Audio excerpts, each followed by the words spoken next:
పత్తి చేనులో కోళ్లు, దొరికినోళ్లకు దొరికినన్ని కోళ్లు.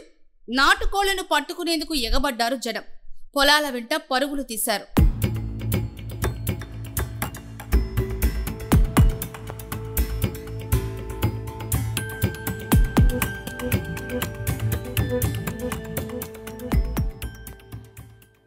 హన్మకొండ జిల్లా ఎలకతుర్తిలో గుర్తు తెలియని వ్యక్తులు 1000కి పైగా కోళ్లను రోడ్డు పక్కన వదిలిపెట్టి వెళ్లిపోయారు.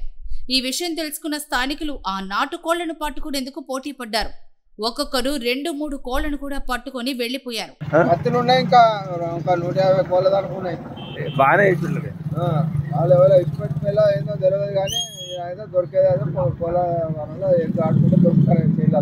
అవునా, ఎవరు చెప్పింది?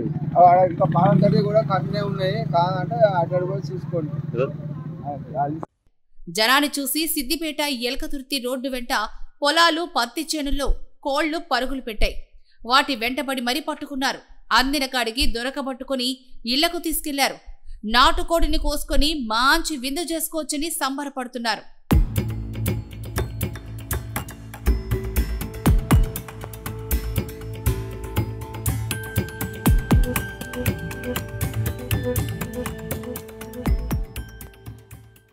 అయితే ఇంత పెద్ద సంఖ్యలో నాటుకోళ్లను ఎవరు, ఎందుకు వదిలిపెట్టారనేది అనుమానాస్పదంగా మారింది. కోళ్లకు ఏదైనా రోగం సోకడం వల్ల వదిలిపెట్టి ఉండొచ్చు అంటూ కొంతమంది అయితే అనుమానం వ్యక్తం చేశారు. వాటిని పట్టుకెళ్లొద్దంటూ ఫ్రీగా దొరికాయని ఆశపడి రోగాల బారిన పడద్దని చెప్తున్నారు. సమాచారం తెలుసుకున్న పంచాయతీ కార్యదర్శి శ్రీనివాస్ కొన్ని కోళ్లను వెటర్నరీ డాక్టర్ దీపిక వద్దకు తీసుకెళ్లారు. ఆమె వాటిని పరీక్షల నిమిత్తం వరంగల్ ల్యాబ్ కి పంపారు. రిపోర్ట్ వచ్చేంత వరకు వేచి ఉండాలని, ఆ కోళ్లను తినద్దంటూ ఆమె సూచించారు.